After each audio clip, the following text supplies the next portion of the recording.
and have the clarity of mind to focus on Torah.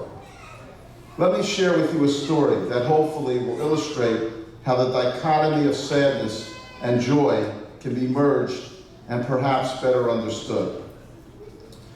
Rabbi Yisrael Spear, the late Luzhever Rebbe, was a revered rabbinic figure in Eastern Europe, well before the Second World War.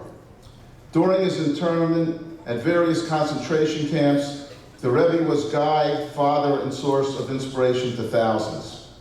His last stop during the war was at the Yanuka death camp, where the Luzhever Rebbe was one of the 11 people that survived among the 3,000 inmates.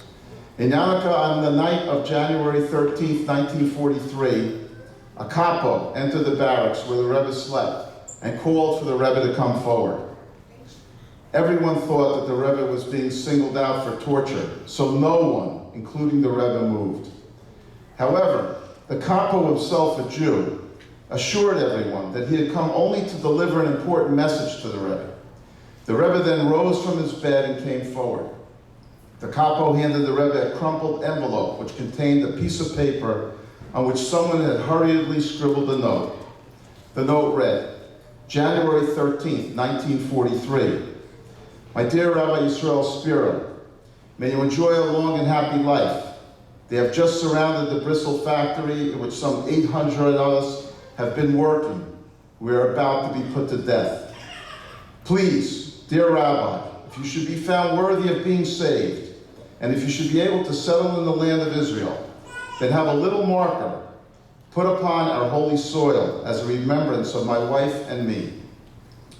No matter where you will make your new home, perhaps you can have a Sefer Torah written in our memory. I am enclosing $50 American, which I hope the messenger with whom I am sending this note will give to you. I must hurry because they have already ordered us to remove our clothes. When I get to the next world, I will convey your greetings to your holy ancestors and will ask them to intercede on your behalf so that your days may be long and happy. Your servant, Aryeh Ben Leah Kornblit. P.S. My sister's children are now living with a Gentile family named Vasilevsky near Grajig. Please take them away from there and place them with a Jewish family. Whatever happens, they must remain Jews. My wife, Sheva Baskaya, was shot yesterday. An old $50 bill fell out of the envelope. From that day on, the Rebbe carried this letter with him wherever he went. In 1946, at a public gathering in New York, the Rebbe read the letter to the crowd and appealed to everyone to help him fulfill Mr. Kornblatt's wish. Though few among those present were well-to-do, virtually everyone responded generously. A Sefer Torah was written and placed in the Aron HaKodesh of the Yeshiva Torah of Adas. A few days prior to the Sefer Torah's dedication, the Rebbe held Mr. Kornblatt's letter in his hand, and with tears streaming down his cheeks, he said, "Take note of the spiritual strength God gives his people. Here is a man whose wife was already killed and who himself was about to die, yet he found in his heart the strength to think of others. Not only his sister's children, but also those he would never know and would hold the Sefer Torah in his arms." The Rebbe said, "How good is our lot, how beautiful is our heritage." My parents, Sam and Lucille, were dedicated, hardworking, and ethical people. The word can't was not in their vocabulary. For all intents and purposes, they lived a simple life centered on their family. They were proud Jews and volunteered their time for many shul activities and day-to-day needs of the shul. My father was a proud World War II veteran who served in Japan, worked 3 jobs to support his family when we were kids, and greeted everyone with a smile on his face. Most of the time he couldn't remember their names, which is why I believe he called his sons and all of his male grandchildren and sons-in-law, son. He truly was the epitome of say little and do much. He was strong and powerful right into his 90s, but if anyone in his family was hurting, he would cry at the drop of a hat. His passing was sudden, and I only think he left this world with one regret. That being that he was 1 month short of celebrating his 70th wedding anniversary. His last words were, "I love you," spoken to his granddaughter and great-grandson. My mom, or Mama Lucy, as she was affectionately called in this community, was truly a lady. I don't know how many times I heard from other women in shul, "Your mom is such a lady." Mom was the disciplinarian, stoic under the most trying of circumstances, but underneath it all, a gentle and loving mother. For many years, she worked with underprivileged kids in an elementary school under a government program. Each day, she would come home and tell us how lucky we were to have what we had, and about how these kids came to school hungry, not knowing exactly who their parents were and being raised by a grandparent. She was so proud of her children and grandchildren, but typically, she would always let that be known only to other members of the family rather than to that particular person. She didn't want you getting a swelled head and pushed you to do better. But deep down, she was a marshmallow, and the passing of my father and brother in the same year was really too much for her.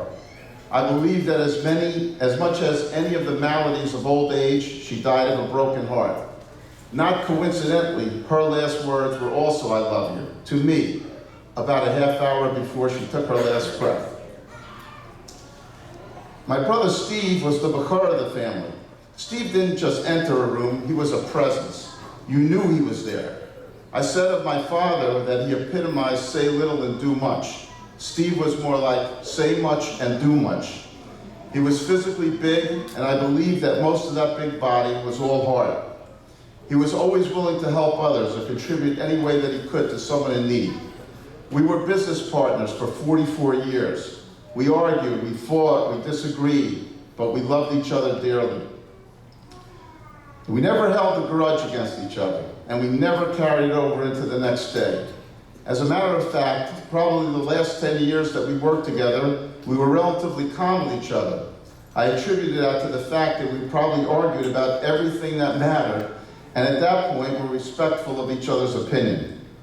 When my brother was diagnosed with stage 4 pancreatic cancer, his will to live and his attitude were undaunted.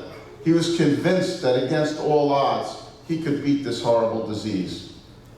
We typically spoke 4 or 5 times a day, all of the years that we worked together. And when he was unable to work anymore, we still spoke every day. No matter what the circumstance or how bad things really were, he would tell me he was having a great day. At the end, my sister and I tried to make weekly visits to see him in New Jersey. We let him steer the conversation, which was always about how much he loved us and how he would miss us. Not a day goes by when I did not think of these beautiful souls. Each of them shaped my life and my sister's in a positive way. Each of them taught us how important love and family is. Each of them taught us that not only hard work, but being thankful for everything you have and giving back in kind are what's really important in life. So yes, today, as we stand here with a beautiful new Sefer Torah as a living and everlasting memory to my dear parents and my beloved brother, of blessed memory, we can experience pure joy and simcha in the truest sense. Today is definitely a hard day for me, albeit a joyous one. And I know in my heart with certainty that each of them is observing from Shemayim, and they're all beaming with pride and interceding as a good Tibeta for each and every one of us. Before I conclude, I need to thank my dear Rabbi Cement and Rebbe Zindini. They've always been there for me in good times and not so good times, unwavering in their support and pure love. No words could express my appreciation for everything that they and their beautiful family have done for me and my family day in and day out. It's truly chesed that can never be repaid. To Volvi Greenberger, who has been my Maggid Shir and Gemara, along with the entire Kabura for the last 7.5 years. My heartfelt condolences to the entire Horan family and the loss of Michael just 2 short months ago. Michael was part of our Kabura and his presence is sorely missed. To my Kabrusa, Heshi Fass, who I have the privilege of learning with every morning after daven. Their dedication to learning and keeping Torah alive are unparalleled. To the Rays and the Karasiks, co-chairs of today's event, who are not only the dearest of friends, but are living examples of Torah true Judaism. Their generosity and chesed knows no bounds. They are always a source of inspiration. To all of you gathered here, both family and friends who came from near and far and made it a priority to be here to welcome the new Sefer Torah and be an integral part of fulfilling the 613th mitzvah, that of writing the Sefer Torah. Yasher koach, and may you go v'chayil al chayil. To my children and my grandchildren, may you always continue to bring up your families with a strong Jewish education and wonderful midos. A very special greeting to the newest member of the family, Shmuel Avram Leib, Sam Stephen, who is 7 weeks old and not only carries the names of both my parents and brother, but whose bris was on the day of my father's third yortzeit. No coincidence. May he be a shining light to carry on their fabulous legacy, and may all of us be zocheh to see him grow the Torah, the chuppah, ulamasim tovim.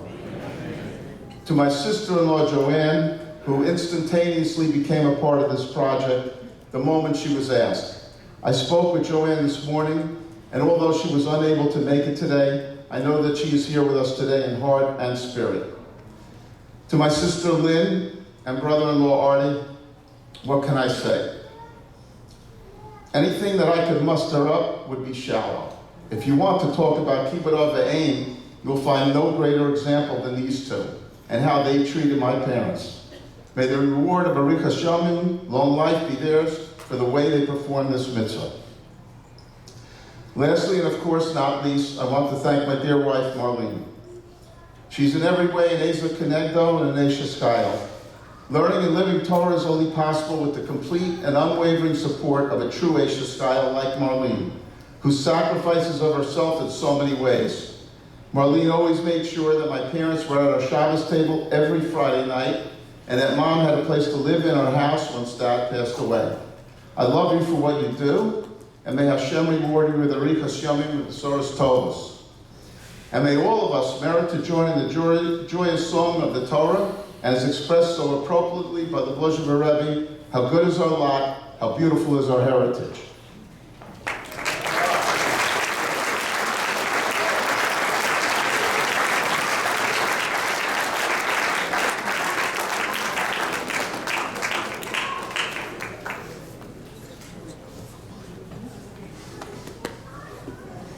As the ink continues to dry, it's my personal privilege and honor to welcome Rabbi Yosef Yitzchak Jacobson to share with us some thoughts on this great moment.